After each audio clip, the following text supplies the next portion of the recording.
Dans la conscience collective est admis depuis des siècles un principe. Et ce principe, c'est celui que Jésus de Nazareth avait choisi ses 12 disciples, dont un était un démon, Judas Iscariote, et que les autres qui suivaient Jésus, étaient tous là à boire ses paroles et à lui obéir comme des gens conquis et prêts à tout pour lui. Mais là aussi, quel point de vue erroné. L'incrédulité n'était pas d'un côté pour le monde, et la foi de l'autre côté pour ses disciples. L'incrédulité était encore la norme aussi chez ses disciples. Alors une preuve de cela se trouve dans l'évangile de Jean, chapitre 7, verset 5. Car ses frères non plus ne croyaient pas en lui. Et oui, parmi les disciples qui étaient restés, peu avaient la foi. En fait, beaucoup étaient partis après que Jésus ait prononcé certains mots sur le pain et le vin. D'un côté, les Juifs de la Judée cherchaient à le faire mourir, et de l'autre côté, parmi ses proches, on voulait qu'il se pavane en Judée, qu'il profite de la fête des tabernacles pour se montrer et pour se faire valoir des autres, qu'il montre la supériorité de sa divinité. Jean, chapitre 7, verset 4. Et ses frères lui dirent : Pars d'ici et va en Judée, afin que tes disciples voient aussi les œuvres que tu fais. Personne n'agit en secret lorsqu'il désire paraître. Si tu fais ces choses, montre-toi toi-même au monde. Vous voyez le fait de pousser Jésus à agir publiquement devant la foule en Judée, à l'occasion d'un grand rassemblement religieux, eh bien, tout ça montrait à l'évidence des disciples remplis d'incrédulité. Pourtant, ils étaient animés par un désir légitime, par l'envie aussi de gagner d'autres âmes, et qu'ils se joignent à eux d'autres disciples. Quand Jésus affirma qu'il était le pain de vie et qu'il se présentait alors comme une nourriture obligatoire, le verset 66 du chapitre 6 de Jean nous dit bien, vous avez vu, il y a 3 6, verset 66 du chapitre 6 de Jean nous dit bien, dès ce moment, plusieurs de ses disciples se retirèrent et ils n'allaient plus avec lui. Si bien que le réflexe humain ne cesse de se répéter. Afin de toucher beaucoup d'âmes, il vaut mieux s'adresser à une foule plutôt qu'à de petits corpuscules de personnes. Les meetings politiques ont depuis longtemps, très longtemps, saisi l'importance de tels rassemblements pour faire passer leur idéologie et pour susciter l'enthousiasme des sympathisants. Les grands réveils religieux, eux, sont nés justement à partir du XVIIIe siècle, avec cette évangélisation des foules.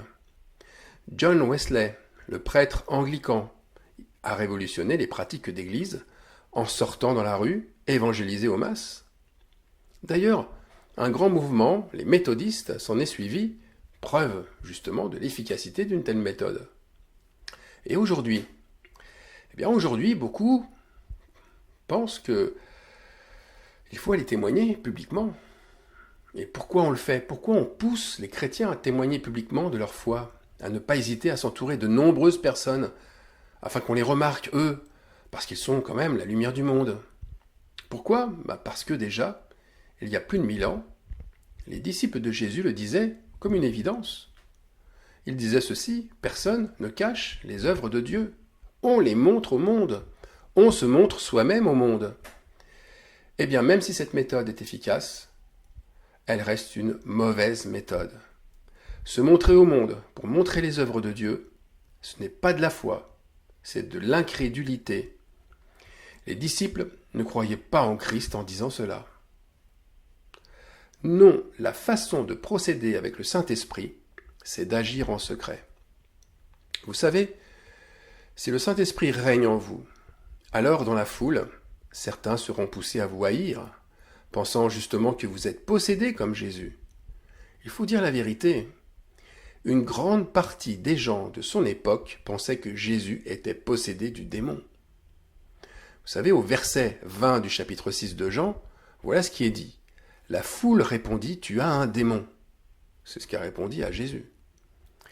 Parce que la foule, elle juge à l'apparence. Elle hait la profondeur. Et Jésus montrant les ténèbres de la foule, eh bien celle-ci lui rendait en retour sa haine, son mépris et son désir de le supprimer. L'épée de la parole, même même à l'insu de celui qui la possède, va séparer et faire ressortir le mal qu'il y a à l'intérieur de l'être humain. Et cela ne va pas sans conséquences, même des conséquences tragiques au final. Siméon, il prophétisa sur Jésus en disant à Marie, sa mère, « Et à toi-même, une épée te transpercera l'âme, afin que les pensées de beaucoup de cœurs soient dévoilées. » Eh bien, pour de nombreux croyants, cette épée-là, elle est insupportable. Leur cœur est dévoilé, c'est pire que tout.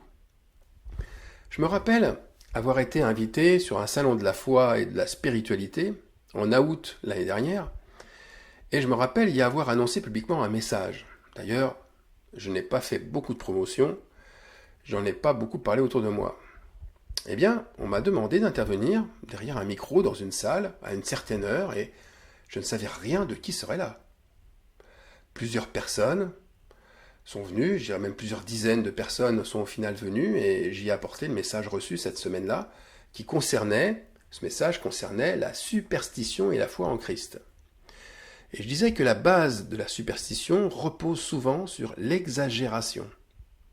À la fin, j'ai demandé s'il y avait des questions ou des réactions, et à un moment donné, un homme a pris la parole en exagérant. Il a accaparé le temps qui restait, il a exagéré ses propos en parlant de racines hébraïques, de certains mots, mais ça n'avait absolument rien à voir avec ce que je disais. Enfin bref, il venait d'illustrer mon propos sur l'exagération, et surtout il venait de montrer un cœur dévoilé, en se battant lui-même avec ses superstitions, avec ses démons. Il voulait à tout prix s'opposer à mon message, et il n'avait rien trouvé que cette forme d'exagération pour être insupportable. Vraiment insupportable. Les rassemblements montrent indubitablement ce genre de réaction. Ce sont les œuvres d'incrédulité qui sortent comme transpercées du cœur des gens. Maintenant, attaquons-nous à une idée qui est largement reçue en nous posant la question suivante. Quelle sorte de gens formait cette foule qui était avec Jésus? Le monde, je l'ai toujours appris ainsi, le monde dont parle la Bible est formé par les païens, les non-croyants, non? Je reprécise la question avec le contexte du chapitre 7 de l'évangile de Jean. Voici cette question. Qui, d'après vous, venait à la fête des tabernacles? Seulement des païens? Mais non, c'était le haut du pavé de la religion juive. Des hommes et des femmes se disant très pieux, qui ne manquaient aucune fête, aucune tradition religieuse. Et aujourd'hui, il y a de grands rassemblements, comme lors de ces fêtes juives, même et surtout dans le milieu chrétien. Que constate-t-on au contraire dans ces méga-churches rassemblant des milliers de personnes? Qu'est-ce qu'on constate dans ces grandes conventions, dans les immenses séminaires organisés autour de la foi, dans les grandes émissions chrétiennes, téléévangélistes? Oh, pas de la haine, mais plutôt une ovation généralisée pour les orateurs, pour les prédicateurs, un plébiscite en forme d'alléluia pour les thèmes évoqués. On en ressort regonflé, revitalisé par une huile soi-disant fraîche, un renouvellement de l'esprit, comme l'immense majorité le confesse. Ésaïe dit au sujet de cette sorte de rassemblement, « Quand tu crieras, la foule de tes idoles te délivrera-t-elle » Ésaïe 57, 13. Voilà nos grands réveils religieux. Ils crient tous à la nouvelle effusion du Saint-Esprit. Mais ils lèvent leurs mains et leur cœur vers des idoles, qui dans l'épreuve ne pourront rien pour leur délivrance. Ce n'est que des manifestations d'allégeance. Mais d'allégeance à qui? Eh bien, je ne surestime pas mes mots. Ce sont des adorateurs de Satan. Ils prêtent allégeance à Satan. Dites-leur cela. Vous vous ferez publiquement lapider et injurier. On vous jettera dehors. Et pourtant, c'est la vérité. Mais cette vérité-là, ils ne veulent surtout pas l'entendre. Le message numéro 1 du disciple devrait être celui-ci. Et c'est Jean 7, 7 qui nous le dit. Le monde ne peut vous haïr. Moi, il me hait, parce que je rends de lui le témoignage que ses œuvres sont mauvaises. Voyez, si vous êtes en Christ, les croyants d'aujourd'hui, les croyants et les chrétiens d'aujourd'hui, qui forment le monde, devraient vous haïr lorsque vous rendez témoignage. La question numéro 1 à se poser, c'est alors, pourquoi le monde chrétien ne me hait pas? Réponse, parce que je rends témoignage que ses œuvres sont bonnes. Parce que je parle de la foi qui se répand autour de moi comme d'une bonne chose. Parce que je parle de rassemblement de croyants comme d'un nouveau réveil. Parce que j'emploie les mêmes discours théologiques que ceux qui se réclament de Christ. Parce que je dis Christ revient bientôt, convertissez-vous, et que je ne suis pas un modèle de foi pour demander aux autres ce que je n'ai pas fait moi-même. Alors c'est évident, le monde des croyants ne peut me haïr puisque je montre la même figure que lui, la même hypocrisie, la même mauvaise foi, le même levain. Alors c'est vrai, avec cette idolâtrie, je croise 1000 regards. Je croise des regards d'approbation par-ci, je croise aussi des sourires en coin, des haussements d'épaules par-là, donc des gens qui m'ignorent. Je croise aussi des gens qui veulent vraiment se convertir. Et celui ou celle qui agit ainsi se croit fort de son témoignage, sans penser une seconde qu'il est faux. Oui, c'est vrai, dans ces immenses réunions, des gens se convertissent réellement, hein, et se tournent vraiment vers Christ. D'ailleurs, c'est pour cela qu'il ne faut pas s'en prendre aux organisateurs ni aux orateurs, qu'il est nécessaire même de les laisser faire leurs œuvres. L'incrédulité n'empêche aucunement de faire des œuvres productrices. L'apôtre Jean, voyant une personne chasser des démons au nom de Jésus, il fut choqué que le Fils de Dieu ne réagisse pas en l'en empêchant. Je lis le contexte, Marc 9, versets 39 à 40. « Ne l'en empêchez pas, répondit Jésus, car il n'est personne qui, faisant un miracle en mon nom, puisse aussitôt, après parler mal de moi. Qui n'est pas contre nous et pour nous ?» Alors les grands réveils religieux, ils ont ramené des âmes à Christ. Ça, c'est indéniable. Et il ne faut pas les blâmer, ils ont servi Christ. Car ce qui est condamnable, ce n'est pas le résultat, mais c'est le chemin que l'on prend pour y arriver. Ce chemin qui montre bien qui était notre associé et de qui recevions-nous les ordres. Le résultat, par exemple, de notre Sauveur Jésus-Christ, qui a été trahi, puis mort et ressuscité sur la croix, ce résultat est glorieux. Il est glorieux puisqu'il est voulu du Père. Mais ce qui est condamnable, c'est de s'être associé au diable pour comploter son arrestation et, au final, son exécution. Par conséquent, le résultat d'une évangélisation en masse, comme cela se fait et comme cela s'est fait auparavant, il n'est pas condamnable, pas du tout. Cela rend gloire au Père, puisque des âmes s'y repentent. Mais la manière dont les choses sont organisées, et l'intention qui y est cachée le plus souvent, révèlent le mal, révèlent l'incrédulité, l'apostasie de Jean 6, 66, c'est-à-dire des chrétiens qui ne vont plus avec Christ. Maintenant, il y a une contradiction qui semble poindre dans les évangiles, puisque Jésus, quand même, s'adressait à certains moments à de grandes foules. Il ne s'opposait pas à elles, il ne les rejetait pas. Oui, c'est vrai, mais il y a quand même une nuance qui n'en est pas une. Voilà la nuance. Il était suivi par une grande foule. Le mot suivi.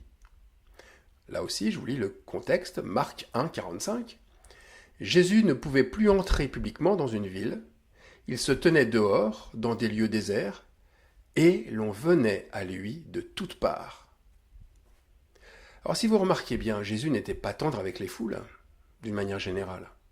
Tantôt il les renvoyait pour parler à ses disciples, tantôt il se mettait loin d'elles pour guérir un malade.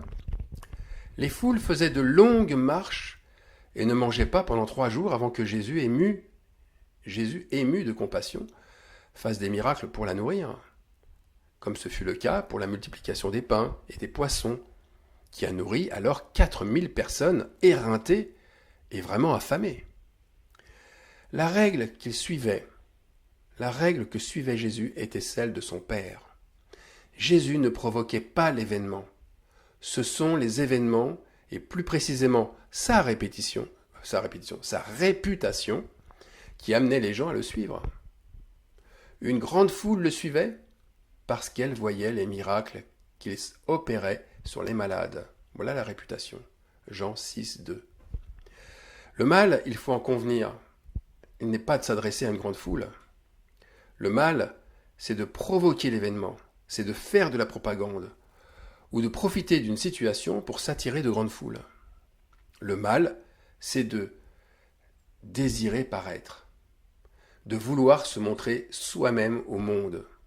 En fait, il s'agit toujours de respecter la suprématie du Saint-Esprit. C'est lui, le Saint-Esprit, qui doit créer l'événement, et non une méthode, aussi efficace soit-elle. Le rassemblement se fait par l'Esprit, sans bruit, sans roulement de tambour, sans tract dans les boîtes aux lettres, et sans cris dans les rues. C'est de cette façon que nous montons à la montagne de l'Éternel. C'est de cette façon qu'il nous enseigne ses voies. C'est de cette façon que nous marchons dans ses sentiers. Et c'est de cette façon que sa loi sort de Sion et sa parole de Jérusalem. Amen.